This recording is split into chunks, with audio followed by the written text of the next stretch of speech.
Hey y'all, Kelly Whitney here with another thing older Black women should tell younger Black women, but don't. Girls, pick the right partner. I'm sure you've heard by now, and if you haven't, you're gonna hear it right now. Who you choose to attach yourself to romantically can be one of the most critical decisions you ever make in your entire life. If you pick the wrong husband, for instance, you can lose years off your life, all of your money, your figure, your health, your looks. You can lose your family, your friends. You can lose literally everything, all because you chose to attach yourself to the wrong person. I'm emphasizing the word choose because on this platform, we promote radical accountability. 100% accountable. You made that choice. It turned out to be the wrong one. That's no problem. The problem is when you realize you made the wrong choice and you don't do anything about it. You choose to stay in the marriage or you choose to stay in the relationship. Oh, well, things may turn around.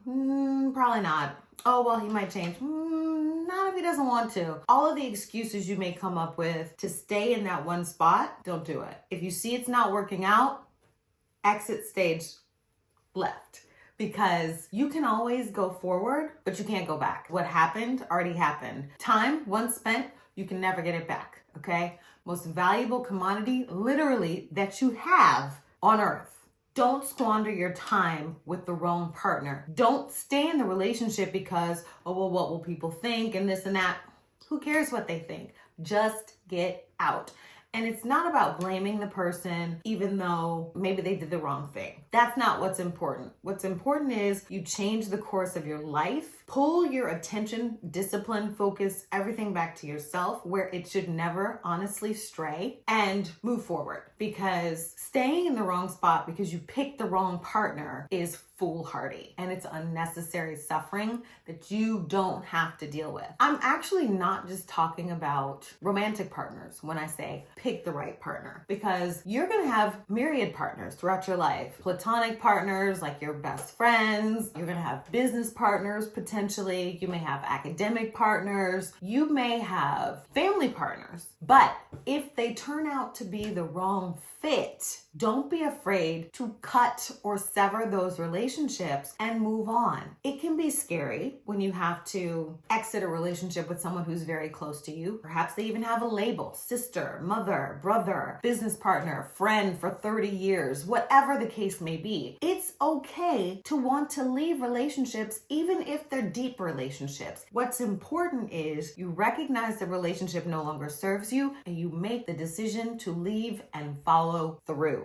There's nothing worse than regretting the time that you have spent standing alongside someone who wasn't right. I don't care what label they have. Labels are just words. If the intention and the feeling and the care that is supposed to be attached to those labels is not present in the actual relationship. That's why you'll always hear on Treatmebetta, I don't care if it's your mama, your daddy, your sister, your cousin that you used to share a tub with at night when y'all was getting washed up from playing in the yard all day. I don't care who it is.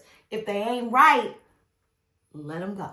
I follow this guy on YouTube. His name is Dan Martell. He's a white guy. I think he might be in his late 40s. He talks about business and how to scale up your life. And he's been open about the fact that he used to have a drinking problem and that he's been to jail a couple of times. And I saw this short where he was talking about how his brother came to him once and said, "You can't come home. The police are looking for you." And he met him somewhere and his brother gave him every dime he had in his pockets. He said it was like $63.50 or something like that. And you could see him getting a little choked up while he was telling the story because it meant that much to him, that his brother cared enough to stand between him and jail. And that's significant. And then he talks about how he was on his, second business or whatever it was, and he was very successful. He was that close to being a millionaire for the first time. His brother came to him. He had been a mechanic and had been working in a shop for like 6 years and wanted to buy the shop, but the owner had lied to him and X, Y, and Z. And he said, "Brother, I want to be a house builder." And he came to him,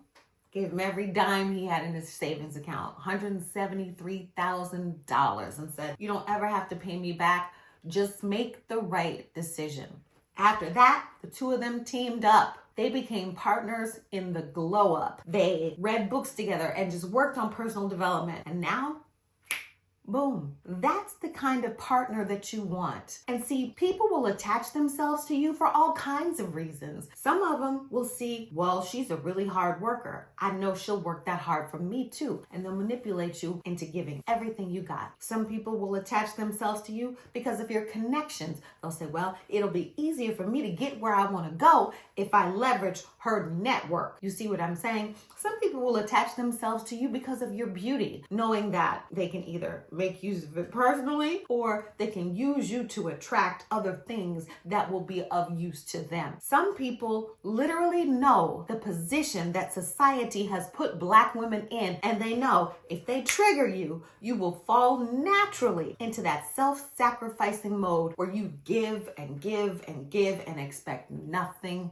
in return. People will do that kind of stuff. And it's not that you should be bitter about these things. You just need to be aware that sometimes partners will come into your life, but they don't have good intentions. And I think older Black women don't always tell younger Black women about this because they have been attached to the wrong partners. And not only have they been attached to them, they may still be attached to them, or they may still be recovering from being attached to the wrong partner, friend, lover, family member, business partner, whatever. You will have all kinds of partners throughout your life, and some of them will not be right. So it is critically important that you pick the right one.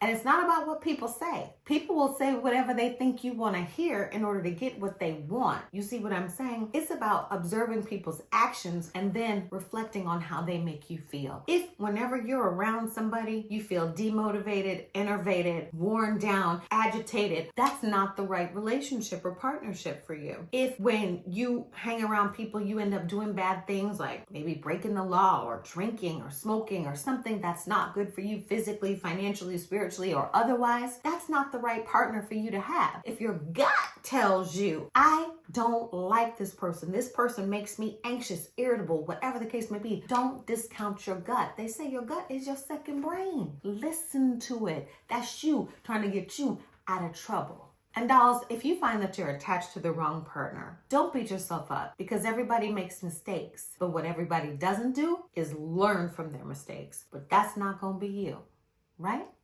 And that ends my TED Talk for today. I'll see y'all tomorrow.